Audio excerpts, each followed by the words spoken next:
following is a production of Shark Flight Media. Shark Flight Media. Shark Flight Media. Now entering the nexus of geekery and guy world in 3, 2, 1. Mark. Hello, IT.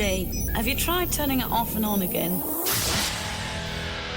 What's better than this? Guys being dudes. This is the Dudes in Hyperspace podcast. Oh, boys and girls, children of all ages, we are back. After a couple of month hiatus, we are back. We are large. We are in charge. We are the Dudes in Hyperspace podcast. I am your host, Ian Joe Malone, joined by my two co-hosts, who I will be introducing to you in just a second, because they are a couple of new faces that I'm absolutely ecstatic to have along for the ride on this show. But first things first, folks, I got to pay some bills because we got ourselves a sponsor. The Dudes in Hyperspace podcast is presented to you by none other than Chris Kennedy Publishing. If you're into sci-fi, they got it. If you're into fantasy, they got it. If you're a writer and you're looking for tools on the craft, they got that too. It's all available at chriskennedypublishing.com. Chris Kennedy Publishing, it's where readers go for message-free sci-fi with a slice of fantasy. As for the show, we are online. Ditched the old website, though. Decided we wanted to simplify some things. If you want to know anything about us, about the site, or about the show, go to sharkflight.com. This show is a production of my company, Shark Flight Media, so it just made sense to kind of house everything under one umbrella, keep it all there, keep it simple, keep it clean. Sharkflight.com, click on Dudes in Hyperspace, and you got everything you need to know, including author links from my two new co-hosts, and I'm going to go ahead and bring them in now. They are none other than Mr. Rob Howell, Mr. Kevin Steverson. You know them well. Fellas, how we doing this evening? Doing great. Thanks for having. No problem, man. I'm doing well. So, Kevin, what's the weather like down there in North Georgia, man? It's beautiful in mid-70s. Oh, yeah. Nice breeze, no humidity. Great. Now, you are just outside of Athens, correct?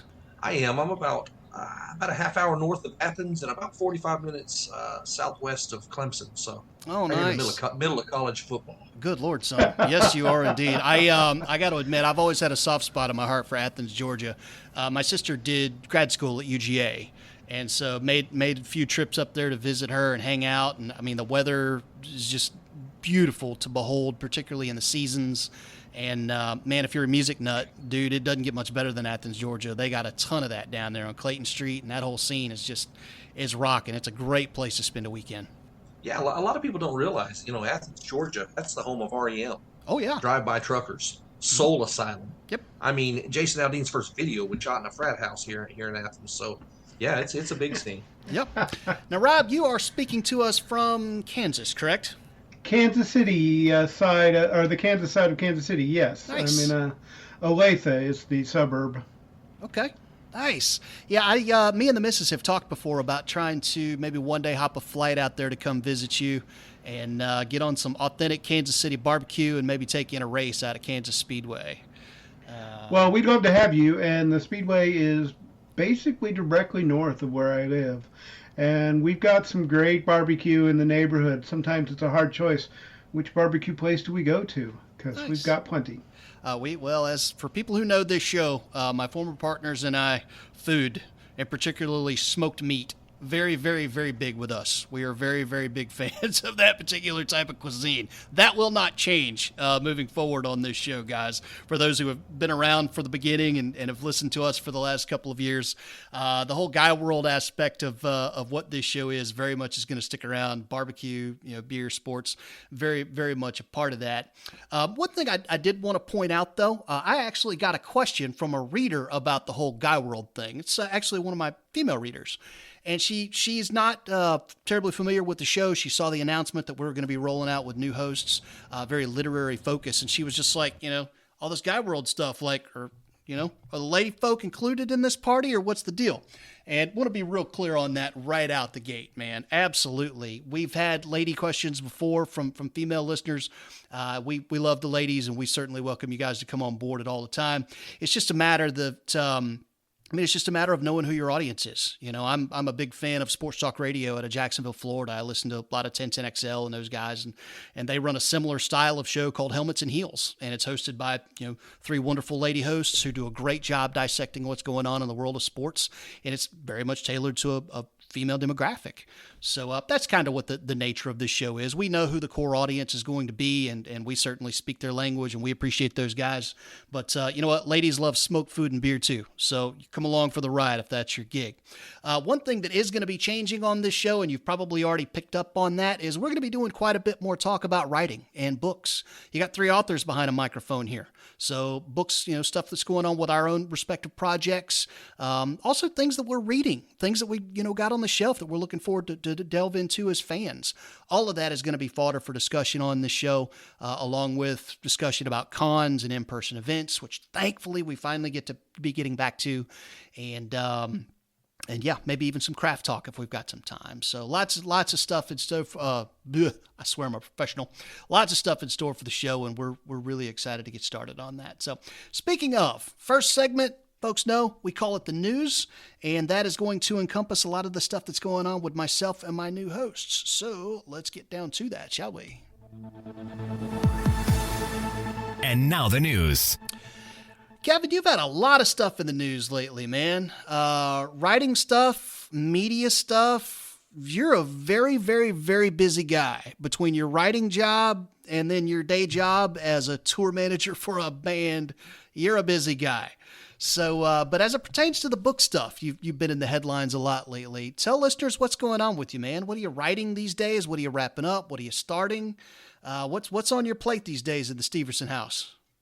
Well, I write mainly science fiction and fantasy. And just a little over a week ago, I had a second fantasy in the trilogy came out, a book titled Accepted. It follows up Burnt. And it's got a lot of the fantasy tropes that people are used to, but there's a little bit of difference. And, I just, not that I don't like the traditional fantasy tropes, but I just envision some of these things a little bit different. So, you might want to take a look at that, because you may take a look at elves and orcs in a completely different light. And that's all I'm going to say about that on the fantasy. On the science fiction side of the house, right now I'm working on an actual Salvage Title book with all the main characters, Harmon and the whole gang, with Casey Ezel. And we're about 3/4 of the way done with that novel. So that'll go to the publisher and be ready. And there are 9 books being written right now by various authors in the Salvage universe. There's over 12 books now out, in the last 2.5 years. And like I said, 9 more are being written. And then there's more news will come on that, later in the future. But on the media side of the house, some of you may have seen, some of the fans out there may have seen the articles when it went viral, where Hideout Pictures has picked up the Salvage Title books to become feature film. And I talked to the CEO of the production company just the other day, as a matter of fact.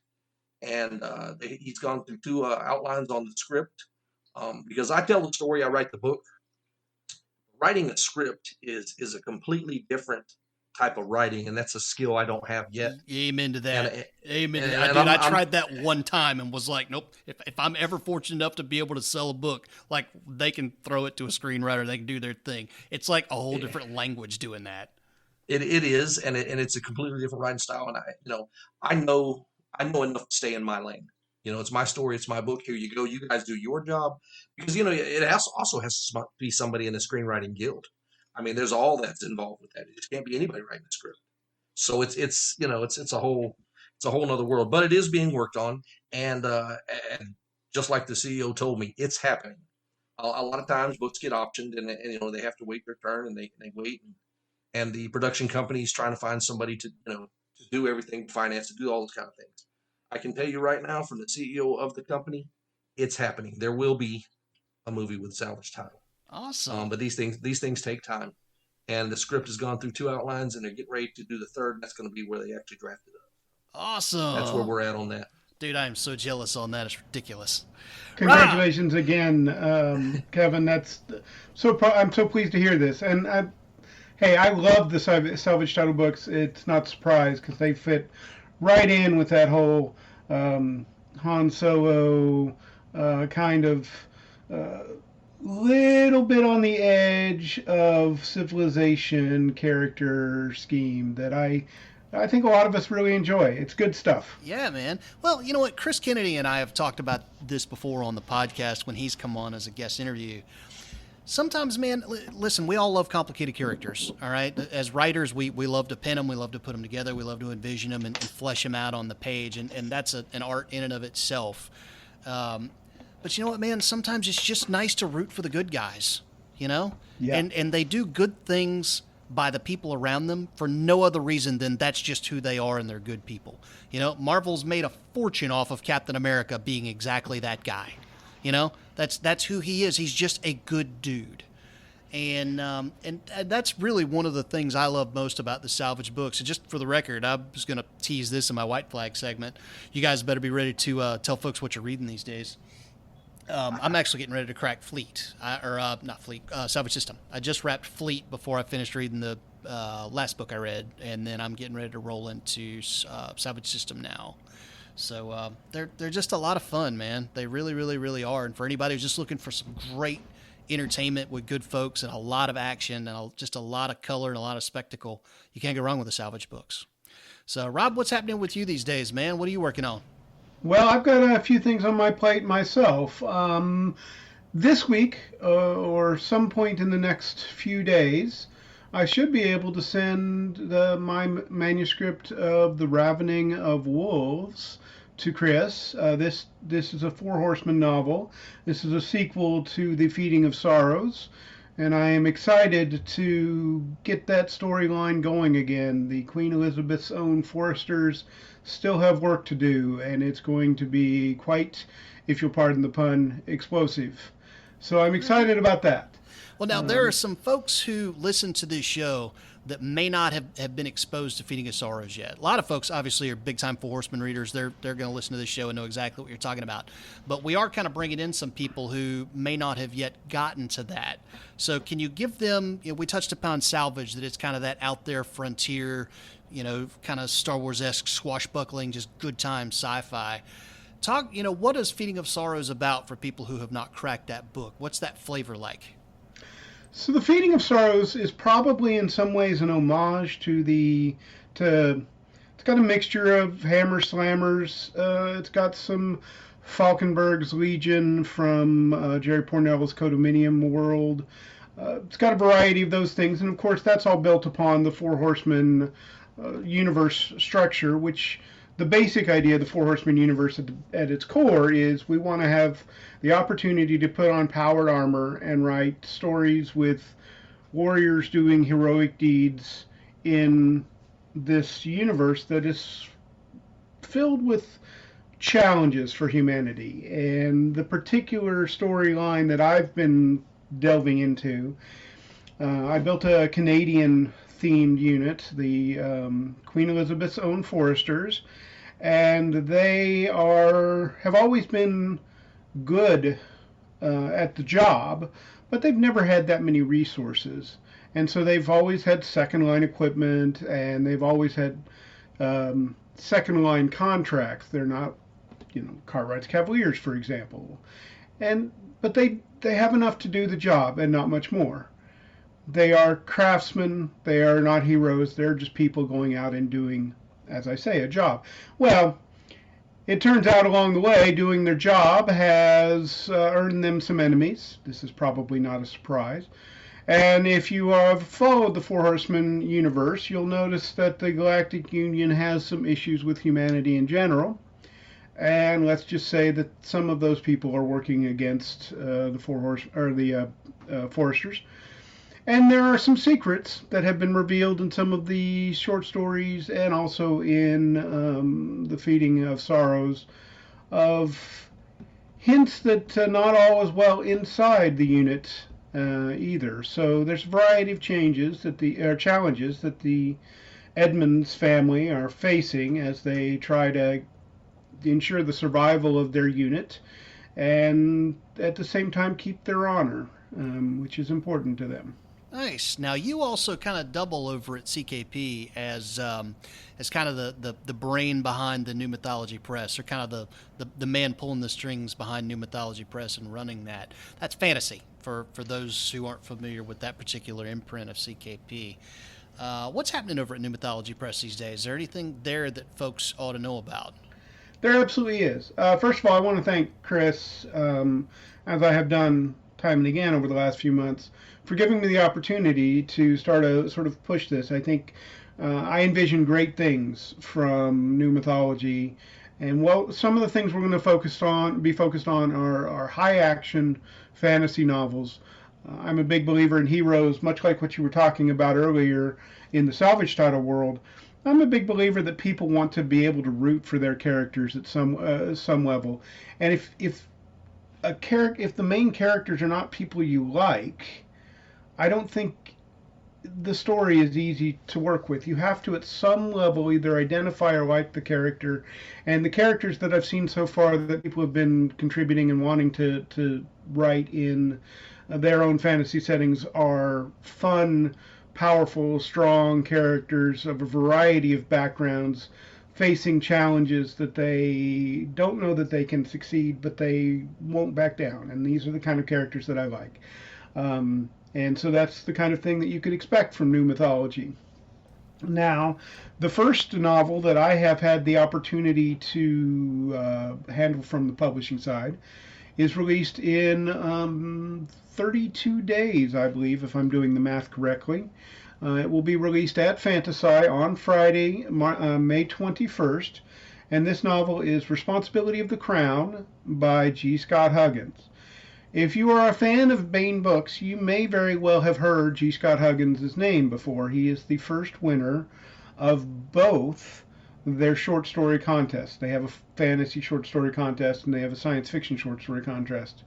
He is the first writer to win both of those awards, and we are excited to let his endless ocean universe go out into the wild, because you'll really love Responsibility and when you see it in action. Sweet.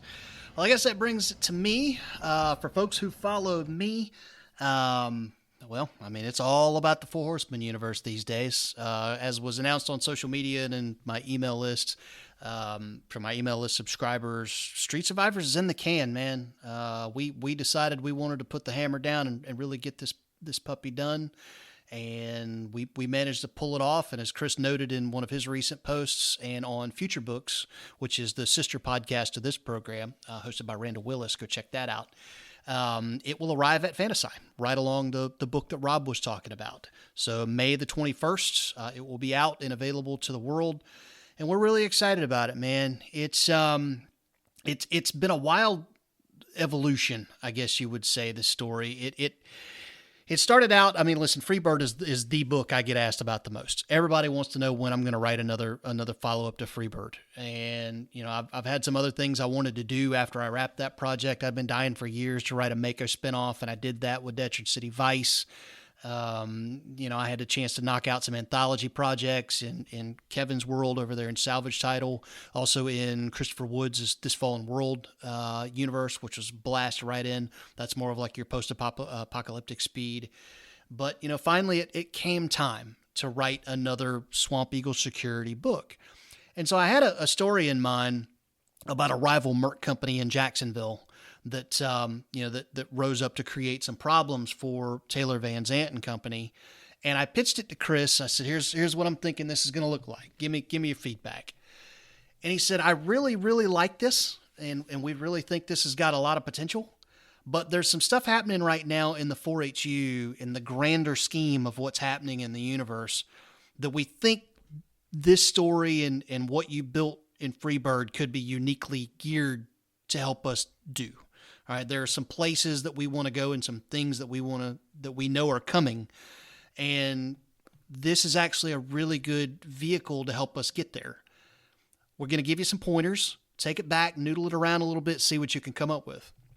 And lo and behold, that's exactly the way that it played out. And so over the course of about 3 or 4 weeks, Chris and I kind of hashed out what this kind of re-imaged version of the story I had sent him would look like. And we were really excited about it. And so that's when we announced a collaboration, and away we went. Well, that's now done, and it's finally going to launch at FantaSci. And I can't wait for you guys to see it, man. It's a lean, mean machine of a read.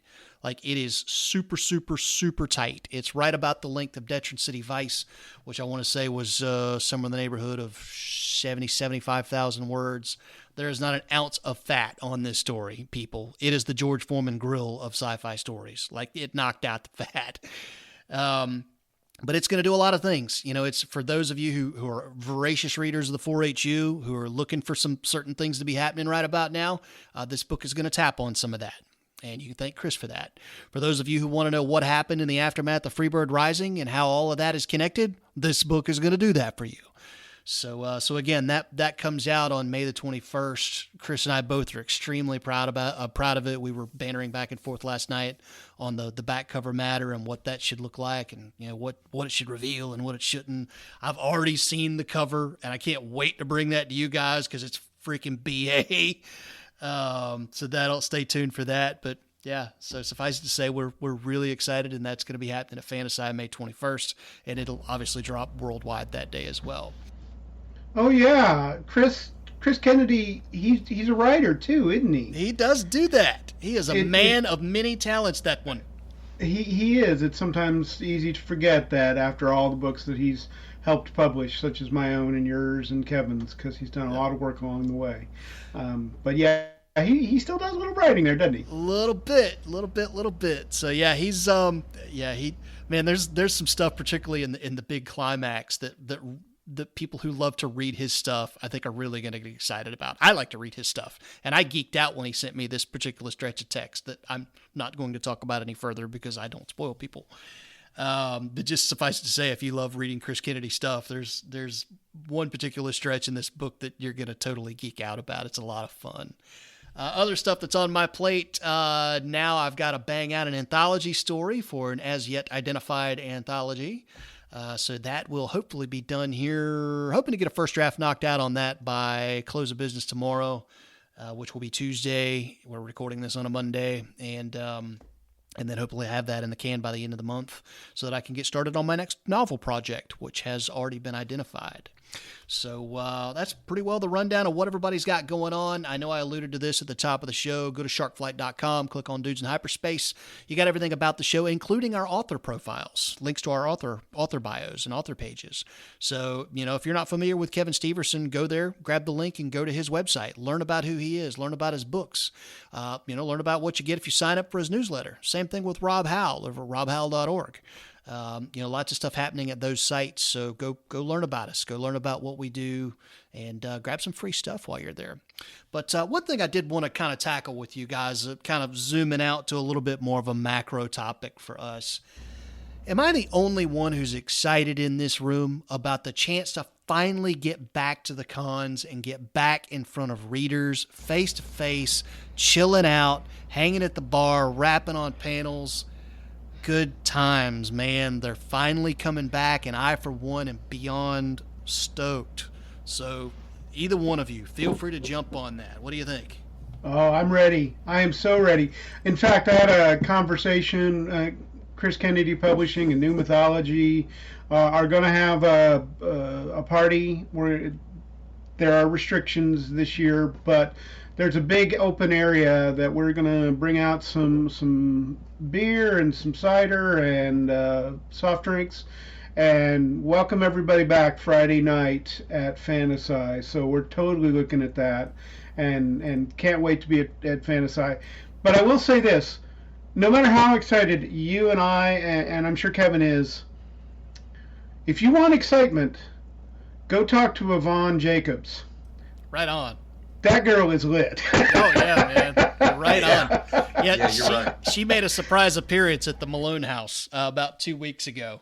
So her husband was out of town, and she was climbing the walls. And so she and my wife are friends, and she messaged Natalie and was just like, I got to get out of here. I'm climbing the walls. I'm coming to see you. I'm coming. I'm going fishing off of your dock. Be there tomorrow. And lo and behold, she was. So she came by, and we all hung out, went out, got some barbecue, and sat around just shooting the breeze about everything from life to family to books to you name it, and good times were had by all. So yeah, she is, for those working behind the scenes, you know this as well as anybody, Yvonne is one of the people who's really, really busting it, man, to make FantaSci happen this year from a programming standpoint, and we really appreciate you for that, Yvonne, big time. Kevin, back to cons, man. Yeah. Are you as stoked as we are? I am. I do like cons. I tend to like the smaller cons where I can really get face to face with the readers and talk to them. Same here, man. There's the big cons, Dragon Con, and it's a spectacle, and everybody should go at least once. Just 80,000 people running around on a big 4-block area in those huge hotels.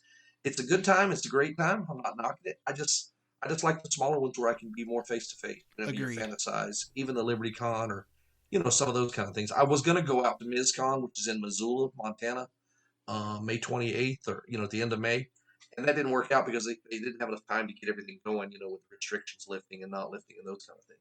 But I'm gonna try to make it next year.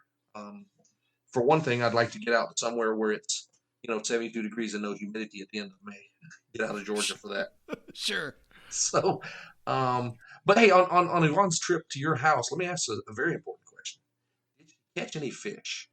We did, actually. Nice. Actually, I just kind of sat back and had beverages, and she and my wife actually caught the fish. Nice. Proud of them. I was a great cheering section. I really was. That and the Florida. Well, and she. Total disclosure. She came over on the Saturday of the Florida State spring game. So I was like, all right, I love you guys, but I got someplace I got to be here at about 30.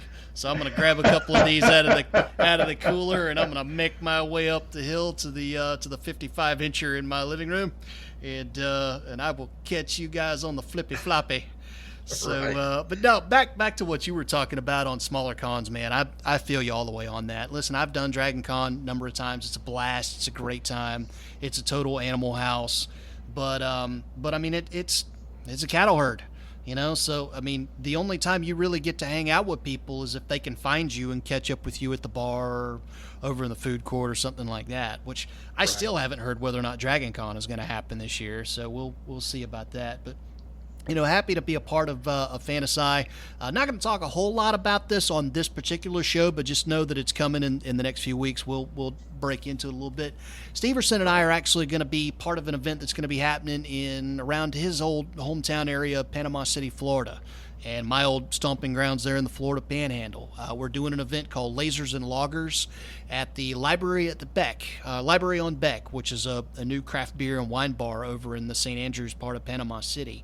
Long story short, they are a library-themed bar. You go, you hang out, you can check out books and order beers, and they put, deals on Instagram every day where if you show up, they'll put a picture of a book cover, and you show up and find the book and give it to them.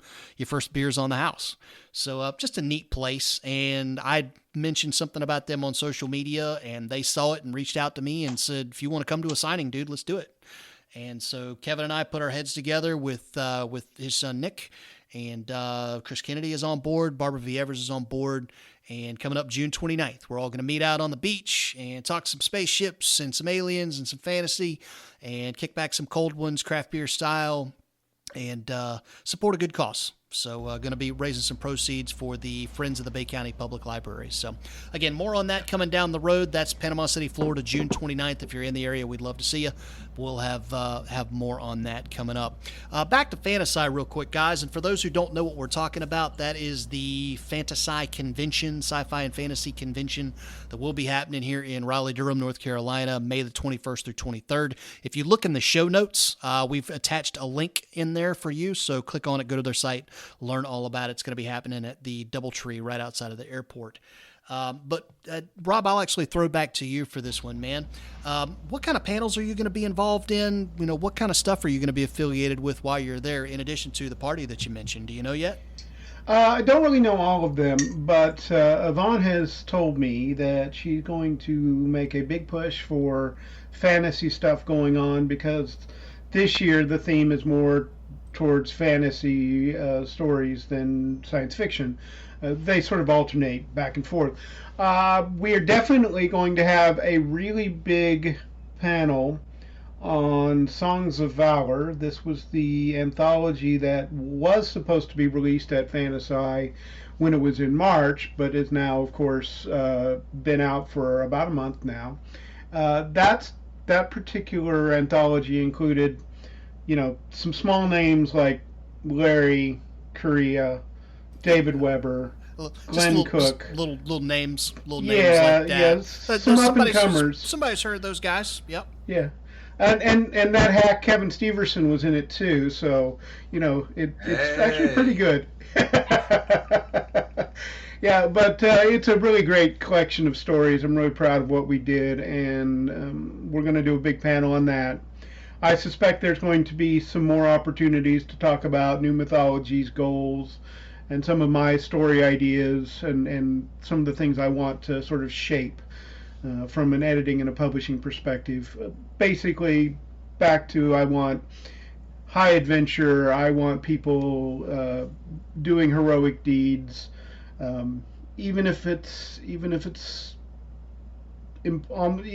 feel it's impossible.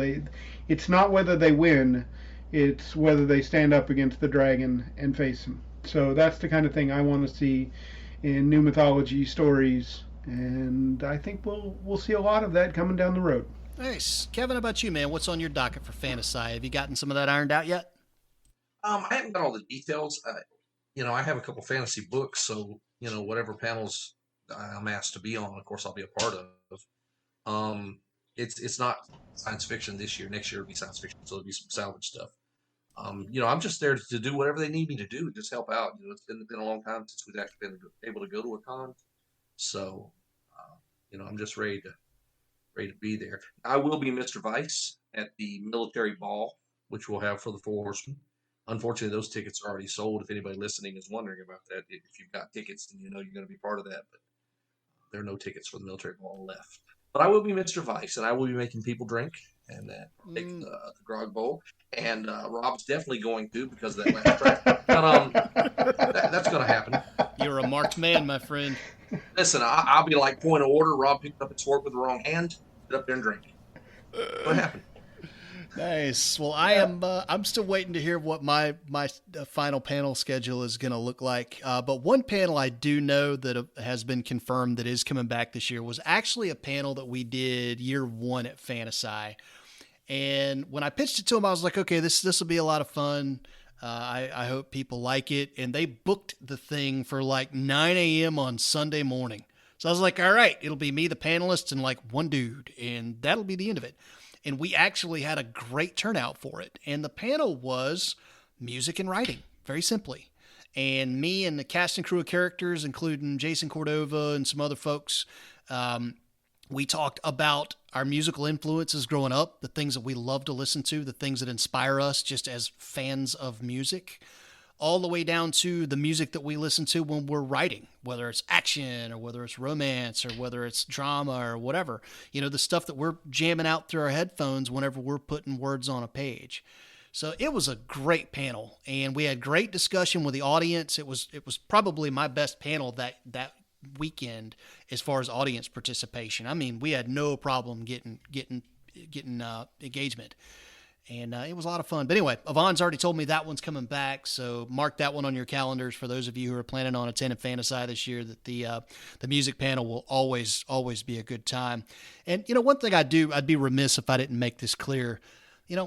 There's a lot of discussion and a lot of debate out there right now about in-person events, and some states are wide open, and they're like, all right, we're vaxxed up, we're ready to rock and roll, let's do this, 100% capacity. Other states, other areas are taking a little bit more of a time and a little bit more of a cautious approach. And, we would certainly encourage the people who are interested in these events to do exactly the same. If you're vaxxed up and you feel like you're ready to rock and roll, then we would certainly love to have you at the cons. Obviously, they're putting social distancing measures, and they're going to follow all of the, North Carolina guidelines for health. And we're gonna be doing all of that. So for folks who are good with that and want to come out, we can't wait to meet you guys. For those who aren't quite ready to take that step yet, then that's perfectly cool too. And we certainly hope to see you guys in 2022. So, all right, I think go ahead. Real quick, touching back on the music panel you talked about, would be remiss if I didn't bring this up. The co-writer for me on this fantasy books, Burnt and Accepted, is a music guy himself. Tyler Ackerman is one of the frontmen for the band Cypress. Nice. And he may be able to show up at the con. We'll see. We're just looking at his schedule. I know he doesn't necessarily have a ticket and that kind of thing. But he's the kind of guy that could, if the time is there, he'll just book a ticket, fly on down, and be there for the day out.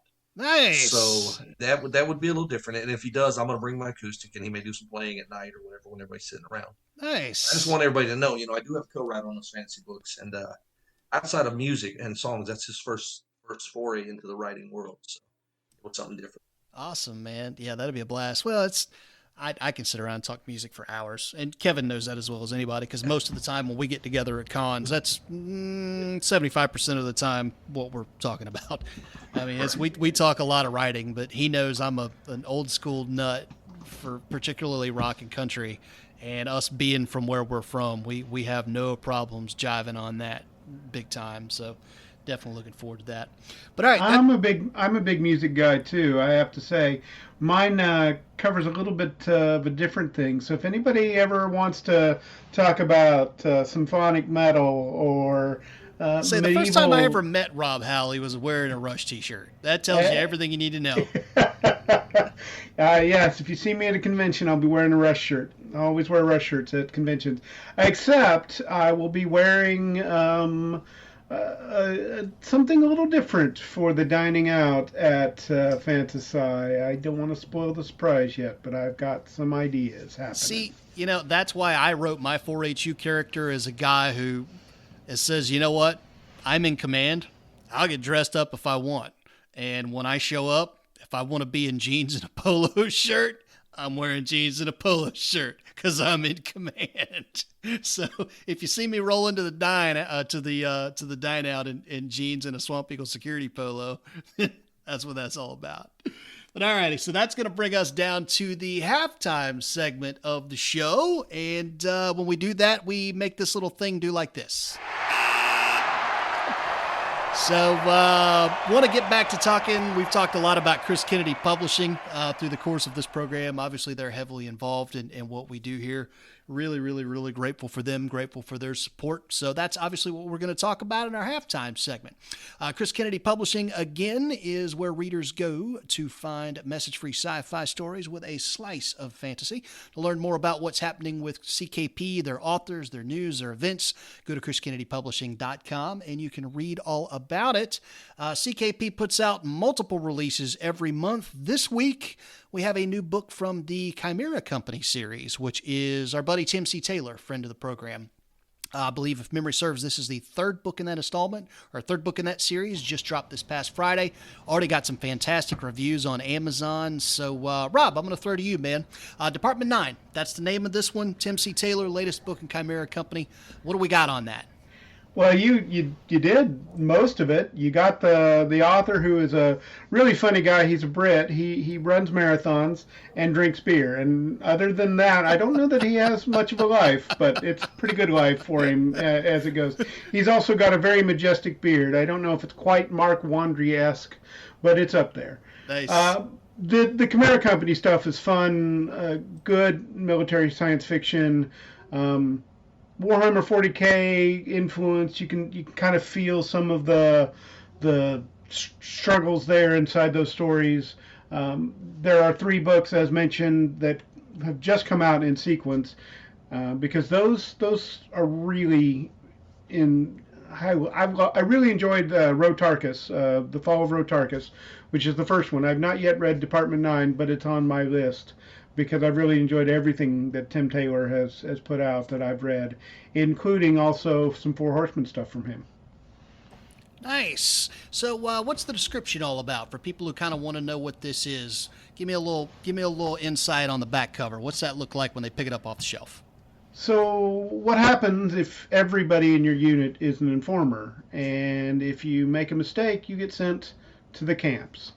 So that's what's happened to some of the members of Chimera Company. They're sent to a totalitarian world, Isla Brema, where failure to report a crime is the same penalty as committing it. And that means that following her orders, Lily Hyun and her cohorts, that when Lily follows her orders, that means supporting a regime that sickens her. But joining the rebellion means fighting for a group that could be worse. It's a heck of a challenge there. Then Lily meets someone snared by the system, and she knows it's time that choice has to be made. The consequences will reach across the Federation, for that totalitarian world is not as isolated as it appears. Pulling strings from the shadow in an organization with an interstellar agenda and a desire to see Chimera Company burn. There you go. Boom. Kevin, what are people saying about this thing, man? There's a few good reviews out there. N. Petro says Khmer Company is back and taking over the revolution. If this is your first Khmer Company book, buy all three and dive into one of my favorite new series. Mike G. He's saying, as galaxy-wide chaos unfolds, one small world stands on the edge of the knife, and Khmer Company has the ability to either save the planet or push it deeper into planetary war. Each member is tested. The action in this is great. Some awesome humor involved with many of the situations, and well worth it. Completely and thoroughly enjoyed this one. Can't wait for the next ones. And then I got one more here from Ken. Khmer Company has a mix of people that may be considered, in this day, challenging. But this is what makes this a fun read. These books have cool covers on a storyline that will make you want more. Good read. Those are pretty solid reviews. Yeah, man, very, very cool. It's standing firm right at that 5-star review marker on Amazon right now too. I checked that on before we logged in. So again, that is Department 9, the latest release from Tim C. Taylor out of Chris Kennedy Publishing. Go there, find it, and buy it. Let us know what you think. Other things happening around CKP this week.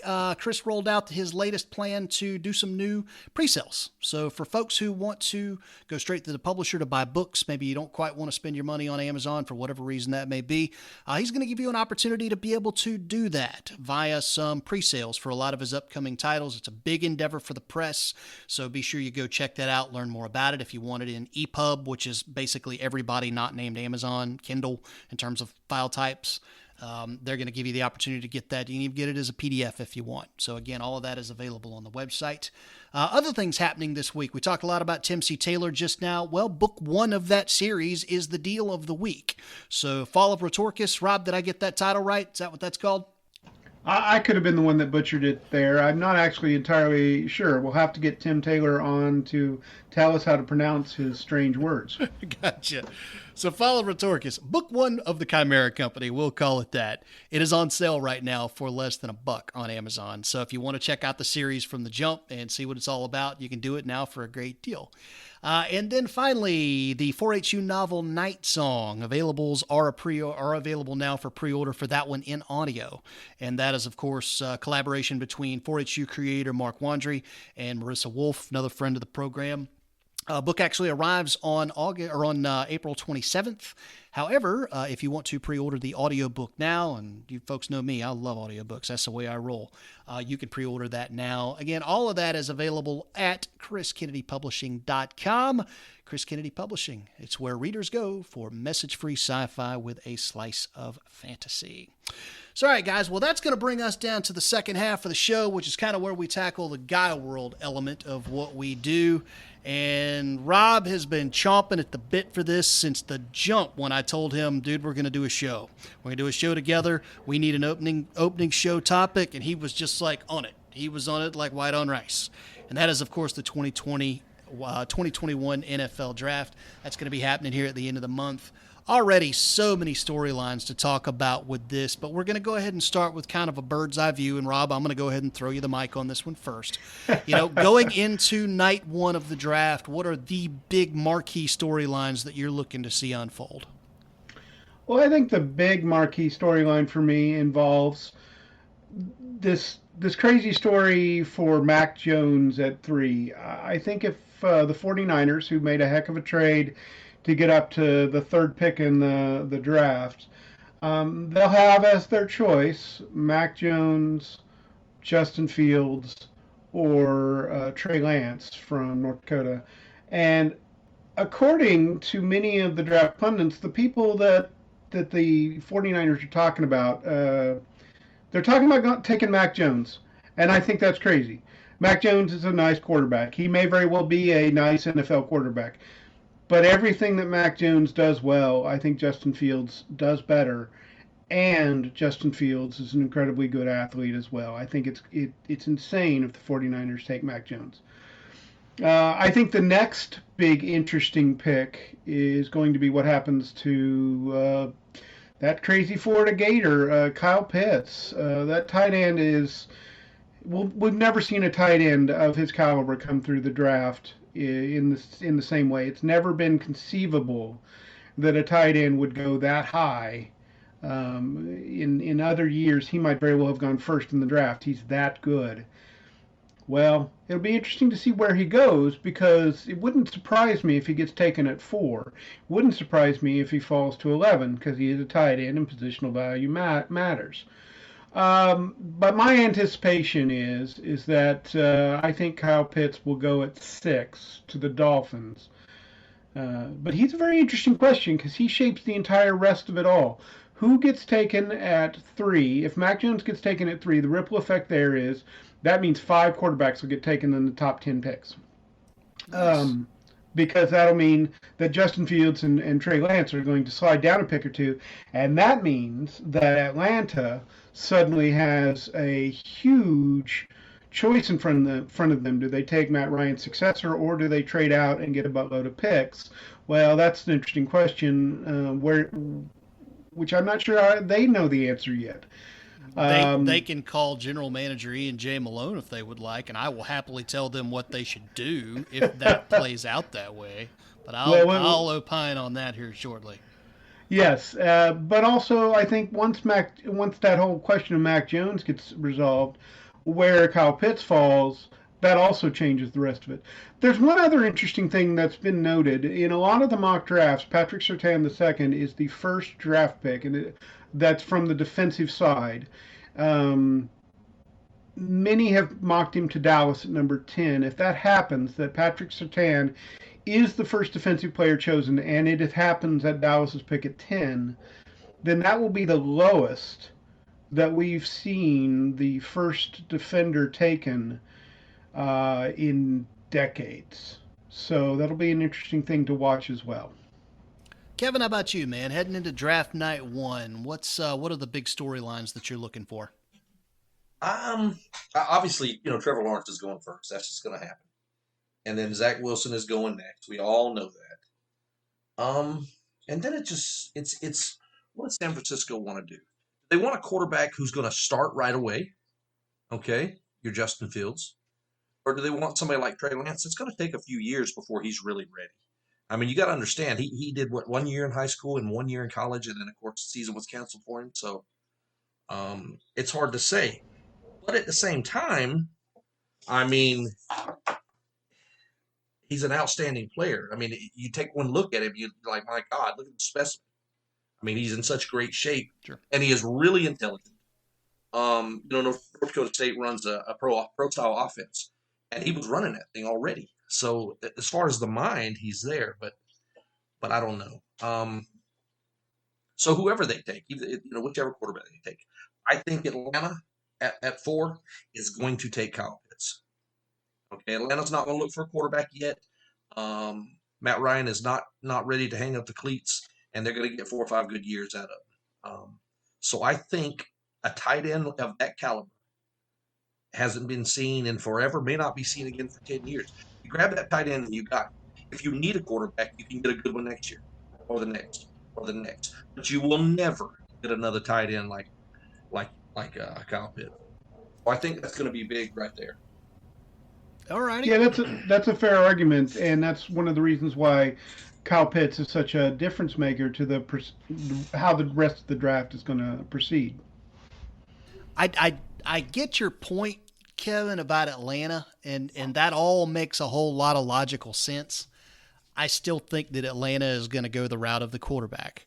Now, again, General Manager Ian J. Malone, all right, he's probably going to roll with Kyle Pitts.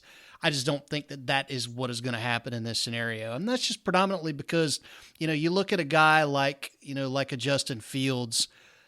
There are some folks who are not terribly high on him. There's a lot of people who really, really, really are. And I think the question for Atlanta becomes, do you want to pass on a talent like that if he falls to you at 4 and then roll the dice that, okay, when we get ready to draft our quote unquote quarterback of the future in 1 year, 2 years, 3 years, whenever that's going to be, we're picking whomever is at 14, 15, 16. Or you have the 4th overall pick and you could have a guy fall to you that, I mean, listen, 2 years ago, people were saying this guy could be the number 1 overall pick. Like we had not quite latched on to Lawrence yet. He was still the freshman at Clemson. So, I mean, I think that, you look at today's NFL, the way it is built, it's all about the quarterback. I mean, that's what every team in the league is scrambling to find is a quarterback. It is the number one priority. For your team, for your staff, for your marketing endeavors as a franchise, it is all about having a QB. And if you think you have an opportunity to draft a generational talent, then you take him. And the best case scenario is that you end up in a situation like San Diego had years and years and years ago with Phillip Rivers and Drew Brees. You draft your quarterback of the future. The guy you've already got on your roster blows up. You get another year or two out of him, and then you trade him. And you get prime capital for him, move your young guy in, and roll on with the next 10 years of your franchise's history. So I look at the way the NFL is built now, and the priority is the emphasis is so much on the quarterback position that I think that, regardless of Matt Ryan being 36 and they just renegotiated his contract, if you've got an opportunity at 4 to take what you think is a generational talent, and only they can answer that, only that evaluation staff can answer whether or not they think Justin Fields, Mac Jones is that guy.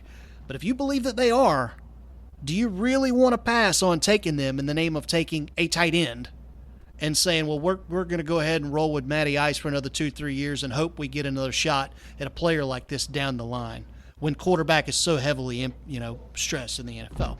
That's why I don't believe the Falcons will take a tight end at 4. I think they will, and the reason I think that precedent. Think about this. Arthur Blank's owned the team. He's owned it for a long time. Years ago, they let Chris Chandler go, even though he took him to a Super Bowl. He was getting old, quote unquote. And they brought in Michael Vick, and he was a super athlete, super talented. It was terrible. Yeah, but what did Chris Chandler ever do for anybody after they traded him? He was getting old, but the point was they changed the entire offense. They dumbed it down. They got rid of a lot of plays, and they brought in Mike Vick, who was the athlete, and it was nothing. It was crap until they got somebody like Matt Ryan. So they're not looking for a Justin Fields. They're not looking for that kind of athlete. If they're Trey Lance for the future, yeah, he's run a pro offense. He's got that mindset. There's no way I'm taking Trey Lance over Justin Fields, man. I am not taking a guy who played 1 year at North Dakota State over Justin freaking Fields. I'm not taking a guy from North Dakota State over a bona fide superstar from Ohio State or Alabama. Period. Really? I take everything that Rob just said about Mac Jones. I agree with that. But I am not high on these small school guys, man. I think for every one Josh Allen you get, or one Steve McNair that you get from one of those schools, you end up with 10 busts. I just don't like it. It's too high risk for me, man. So here's the thing about historical drafting of quarterbacks. One, they bust a lot more than everybody realizes. Jared Goff, for example, everybody said he was a can't-miss prospect. Totally hasn't been able to process things fast enough.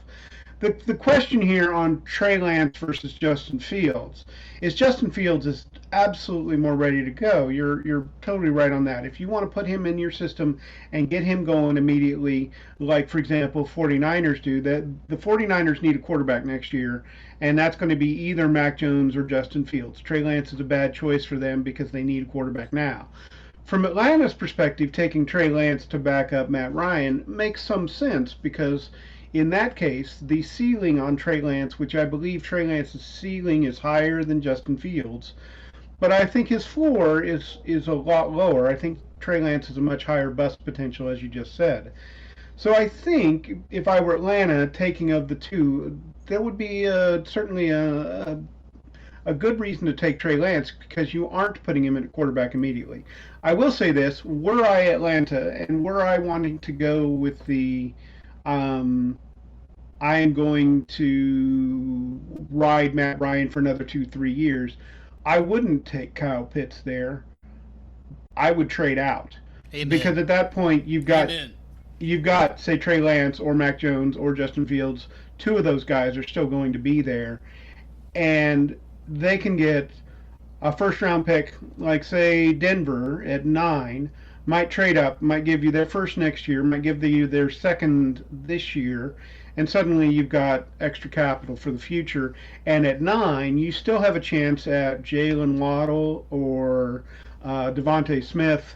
I do think Matt Ryan needs a playmaker, so the idea of getting Kyle Pitts is a great choice from the standpoint of getting him a playmaker. He definitely needs some help there. But you can get a playmaker like Devontae Smith or Jalen Waddle at that spot, I think, at number 9, and get another pick in the second round and get a first round pick next year. And that's what I would do if I were Atlanta. I think, all of that brings us back to something else that I wanted to talk about with this particular draft. It goes without saying that there's always so much smoke and mirrors that happens, particularly now. I mean, listen, coming up here in a minute or two, we're all going to make our predictions for the top 10 of the draft. And the crazy thing is there could be 3 trades between now and draft night that completely shake up the top 10 and make all of that moot. We realize that. That's why we're going to count picks instead of, where they're actually drafted. But anyway, we'll get to that here in just a second. This year in particular is extremely interesting because there's so many variables as the result of the pandemic. A lot of these guys hadn't played in a year. So, how does that take an already complicated evaluation process and muddy it up even further between, what you have on the field, what you have on tape versus what may be showing up now a year and a half later at a pro day and looking like a stud? Rob, I'll throw back to you, man. If you're a GM, how do you quantify that? I mean, how do you factor that into when you're evaluating talent? Listen, this guy may have opted out. He may not have played at all last year. Am I going solely on 2019 tape? I mean, what are you doing if you're a GM when you get ready to make a top 5 pick, knowing that all of this is in front of you to weed through? My answer to that is I start with Trey Lance as an interesting question mark, because not only did you talk about his inexperience, prior to coming to college, they only had 1 game this year. That's all they played, so he had 1 game out on the field. It's a really good question on Trey Lance. He's the one top 10 guy that has a major question mark there, except for the next big question becomes 2 offensive tackles. Penei Sewell from Oregon, who opted out, and Walker Little from Stanford, who got injured, then opted out, and we haven't seen tape for 2 years now on him. So Walker Little is the one that I think is going to be the fascinating question. I have seen people mocking him in the end of the first round because he's an offensive tackle with a ton of physical attributes, and he showed well when he did play some time ago, but he's been out for 2 whole years, right. And that's a huge question mark there. Penei Sewell, I don't think will have any kind of problem like that. Penei, he did really well, but it's Walker Little that's the question, because I've seen Mike say in the first round, but I've also seen people saying he falls to the 5th. And his talent clearly puts him closer to the first round, but his lack of opportunity to play puts him later. I will also say this, though. If you're talking running backs, I think I'd give them a bonus point if they didn't play in 2020. Fresh legs. Because fresher legs, and running backs have a very short career because they just get overutilized at the college level and then in the pros. So I can't think of a running back off the top of my head who opted out. But for those that did, I would consider that a bonus if I had good tape on them from the year before. All right. Kevin, how do you factor all this stuff in, man? Let's say you're the GM of your favorite football team. How much does the fact that a lot of these guys played very limited time last year, if they even played at all, weigh into your evaluations to them for roster spots? It definitely plays a major portion of it, because obviously they can take a look at the SEC teams and all those guys played, but there's a lot of players out there that opted out, a lot of teams that didn't get to play, some of the smaller conferences, that kind of thing. It's hard because a college player can be good one year and just have a blowout senior year and be great, or a blowout junior year, and then it just changes everything. At some of these colleges, they've had their own combines, if you will, the pro days, and they see the running backs and they see the different players. And we'll take a running back, for instance. See, one guy ran a 4.4, but he didn't play last year. See, another guy ran a 4.6, he didn't play last year. Which one do you take? What you don't know is, even though one guy's 0.2 of a second faster in those first 10 yards, what if that guy that runs the 4.6 can make a better running decision? Quicker, faster, smarter guy, and he makes those cuts when he's supposed to. Who's better, 4.4 or 4.6? Right. The 4.6 guy's evading the tackles. And they can't see that because they didn't get a year watching him run for 100 yards a game. Yep. You know, all they know is, hey, he's slower. Yep. You know? My big thing that I worry about with all of this is not so much the guys who missed a year for a lot of the reasons that Rob talked about earlier with running backs. I think in some instances that behooves them to have had that time off. You know, if they show up at the combine and they're in shape and they're ready to roll, I mean, that's a doff of the cap to them because clearly it was a priority to them to stay in shape. I look at some guys that, you know, were projected first-round picks in Florida State last year, and they showed up looking like crap in the fall. And they got hurt and they opted out, and I thought to myself, not sure that's a guy I'm going to take in the first round anymore for a whole lot of reasons. But, but back to your point about the guys who did play, and you mentioned the SEC. Listen, this was a year when defenses might as well not even show up in the SEC. I mean, it was a gunslinging fest. And for a lot of those reasons, guys weren't in shape. If they weren't in football shape. They weren't peak. They weren't where they would have been a year prior, were things different. And, and I look at that and I look at the kind of, the kind of stats that a guy like Mac Jones put up or a guy like Kyle Trask from Florida. And I really wonder, do you do that in a year that all things are equal and this is a regular college football season? Can you put up that kind of productivity? I mean, listen, you were recruited to those schools because you were good. There's no denying that. But are you putting up those kinds of numbers? Right? Because Joe Burrow did it in a real college football season. Well, and so that gives me a little bit of pause. I was going to bring up Joe Burrow from the standpoint of something Kevin said. Joe Burrow, if he'd have come out a year prior to, like if he'd have been in the 2019 draft, probably would have gone in the 4th or 5th round. He was not seen as an excellent prospect. That amazing year that he had in 2019, where LSU just had one of the magical, mystical seasons 60 of all time. 60 touchdowns that man threw. Yeah, amazing year. And yes, they had a ton of talent. Yes, they had all this other stuff around him. But he was really good. I was thinking of a more athletic, stronger armed version of Tony Romo because of some of his escapability in the pocket kind of things. And his decision-making was really improved from 2018 to 2019. Now, Mac Jones, I actually don't have the same kind of questions I have with some other players. The point that you just made there is a valid one. But I think Mac Jones's skill set lends itself to dissection, no matter the quality of the talent. I think you can see some of his decision-making choices and see how fast he processes them. Kyle Trask, who I am not terribly high on, I think that's a really legitimate question for him.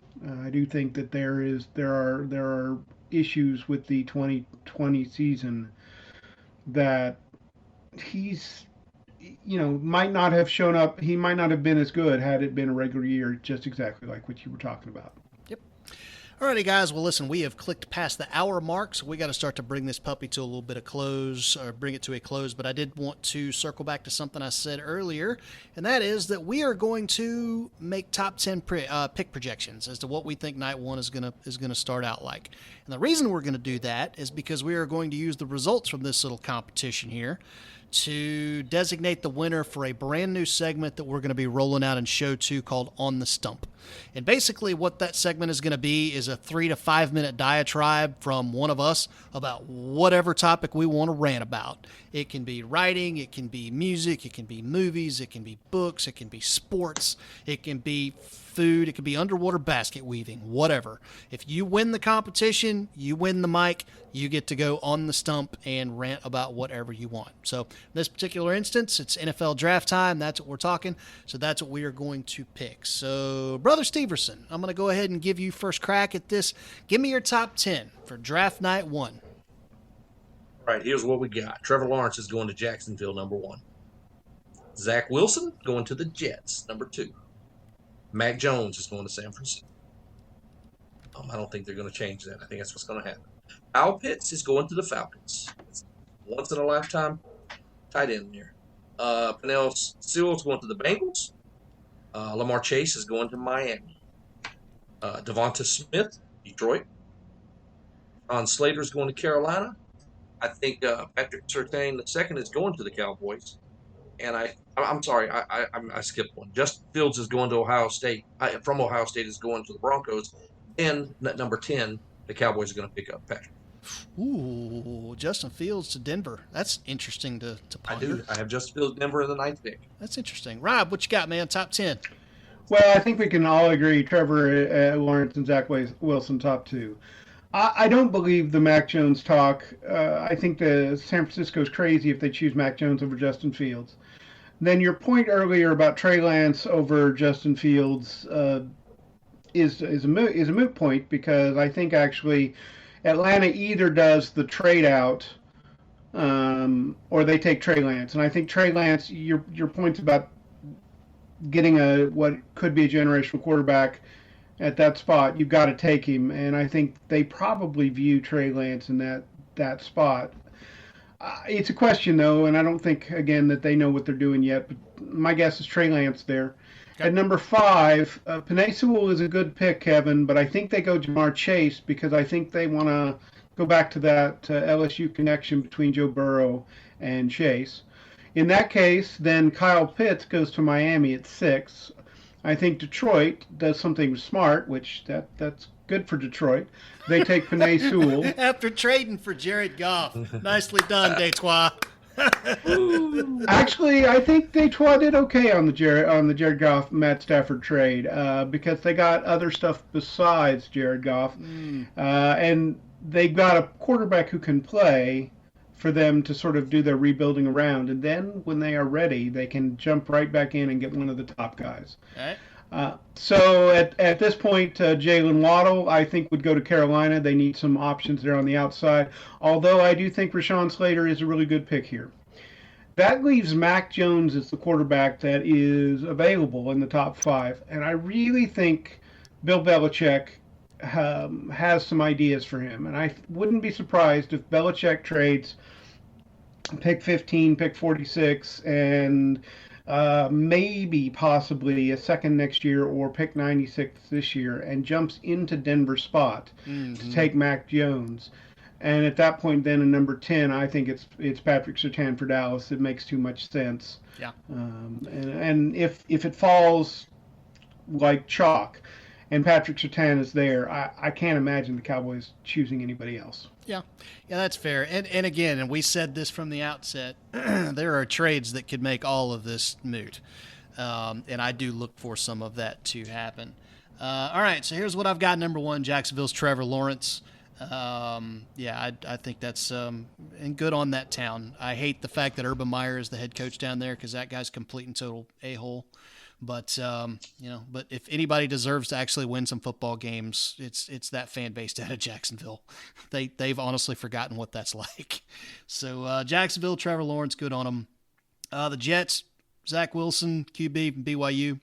Good on you. Okay. Hope he's not the next Ty Detmer, BYU, whatever.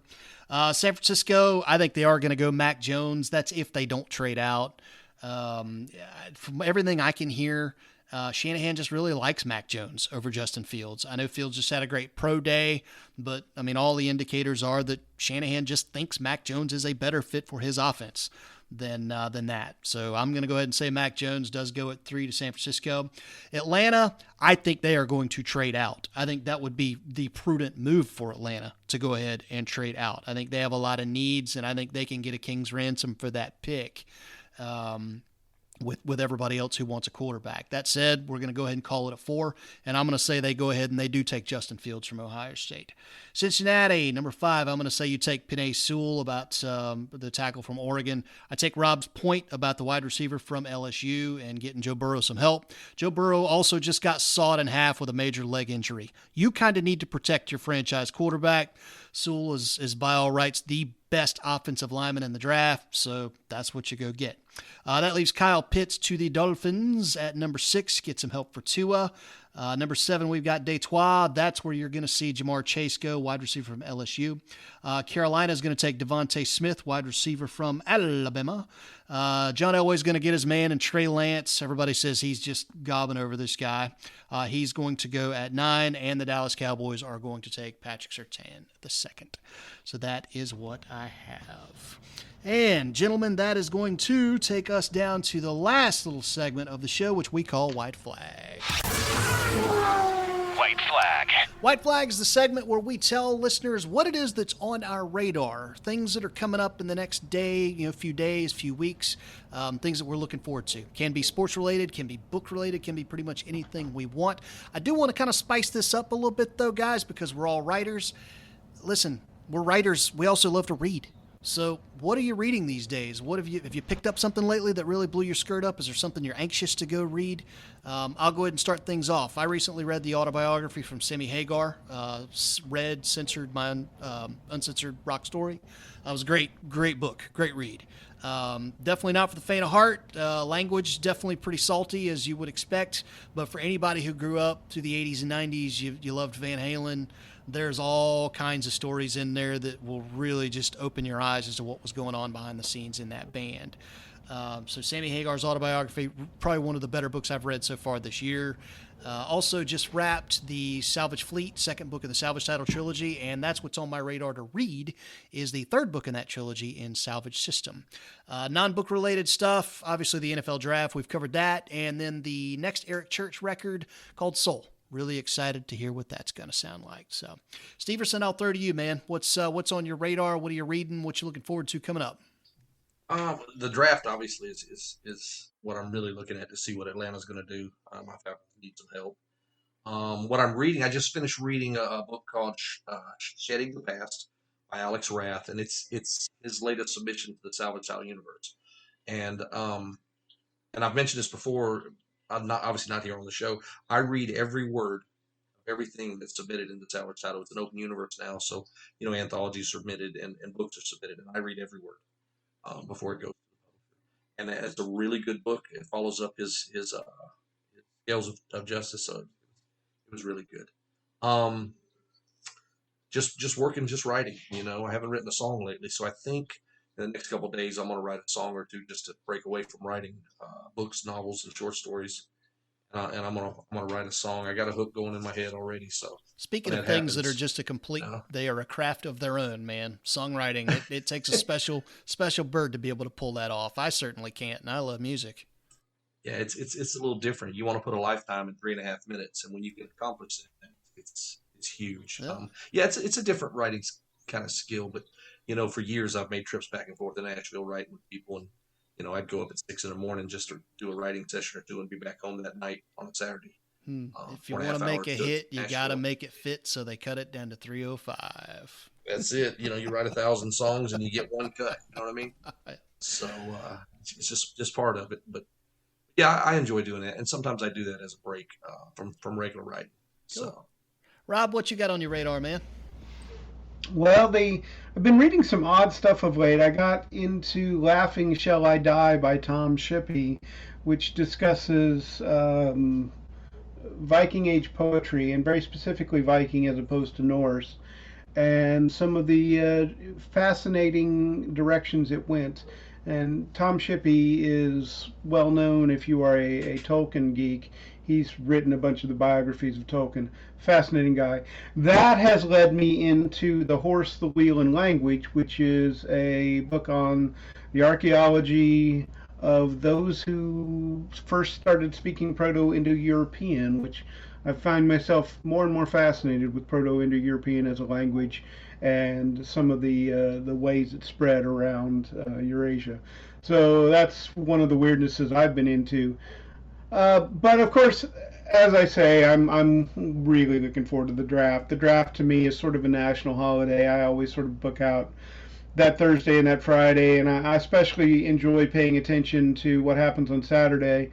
So, in fact, one of the things I'm going to be doing is having a Zoom meeting for the draft, And if you want to join in, I'll be putting it on my Facebook and on my Twitter and on my MeWe. And if you want the information and you want to email me, I can send it to you there. But we'll see. It's going to be fun. Yep, definitely going to. The draft always is. Whether they're running it on Saturday or Thursday, it's still a blast on the NFL calendar. It is definitely one of my favorite events. So, alrighty, guys, that's going to bring this first edition of the newly rebooted Dudes in Hyperspace podcast to a close. Huge thanks to Rob Howell, Kevin Steverson for tagging along with me on this. Look forward to many, many, many more of these in the days and weeks and months to come. Thanks, as always, again to our sponsor. That would be Chris Kennedy Publishing. To learn more about them and their books, go check them out online at chriskennedypublishing.com. You also want to follow them on social media. They've got groups on Facebook that are a lot of fun to be a part of, so be sure you check out the 4HU Merc Guild group and CKP, the Factory Floor. If you want to know more about the show, you can find us online at sharkflight.com. Click the Dudes in Hyperspace podcast link, and away you go. You got author links, you got social links. It's everything you could possibly want to know right there with a little bow, and it's perfect just the way that it is. So, anyway, oh, God, I'm getting delirious because it's late and I need a beer. Kevin, Rob, thank you, brothers, listeners. We love you guys. Leave us 5 stars if you love the show, and we'll see you next time. Have a good one. See you.